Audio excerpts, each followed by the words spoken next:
नमस्कार। चुनावी समर में आप लोगों का स्वागत है।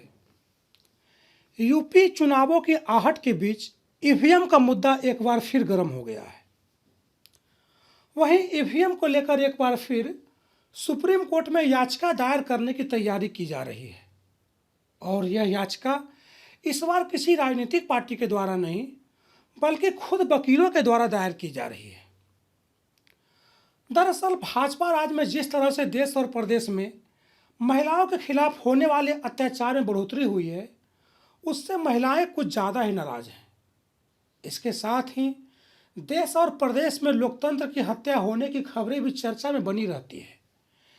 इन्हीं कारणों से वकीलों का एक बड़ा वर्ग ईवीएम के खिलाफ कोर्ट में याचिका दायर करने की तैयारी में है। दरअसल कानून के जानकारों का यह कहना है कि ईवीएम की वजह से जनता के अधिकारों का हनन हो रहा है।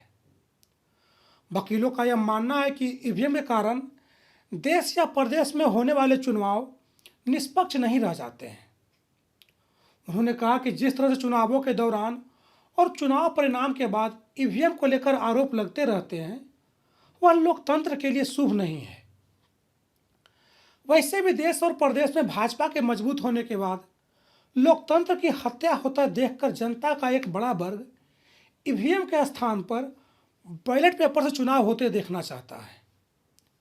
इसको देखते हुए वकीलों का कहना है कि लोकतंत्र में जनता के इच्छाओं का सम्मान होना जरूरी है और अगर जनता को ऐसा महसूस हो रहा है कि ईवीएम के कारण उनके अधिकारों का हनन हो रहा है, तो फिर उनकी कोर्ट से गुजारिश है कि इस मामले में बड़ा फैसला सुनाते हुए ईवीएम को पूर्ण रूप से बैन कर देना चाहिए। वकीलों ने कहा कि ऐसे कई आंकड़े मौजूद हैं जो यह बताने के लिए काफ़ी हैं कि ईवीएम का कुछ राजनीतिक पार्टियों के द्वारा गलत इस्तेमाल किया जा रहा है।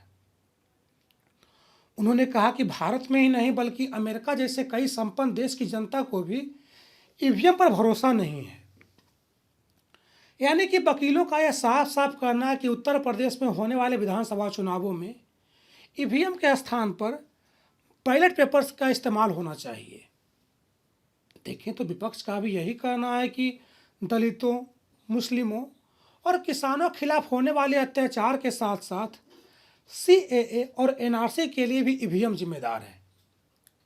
लोगों के अनुसार ईवीएम की वजह से केंद्र में भाजपा पूर्ण बहुमत से सत्ता में आई, जिसकी वजह से पार्टी के लिए कोई भी तानाशाह भरा कानून बनाना आसान हो गया।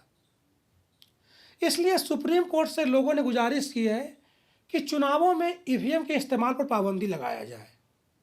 इसी कड़ी में वकीलों ने भी सुप्रीम कोर्ट से फरियाद की है। अब देखना यह है कि याचिका दाखिल होने के बाद कोर्ट इस मामले में कोई विचार करता है या नहीं। धन्यवाद।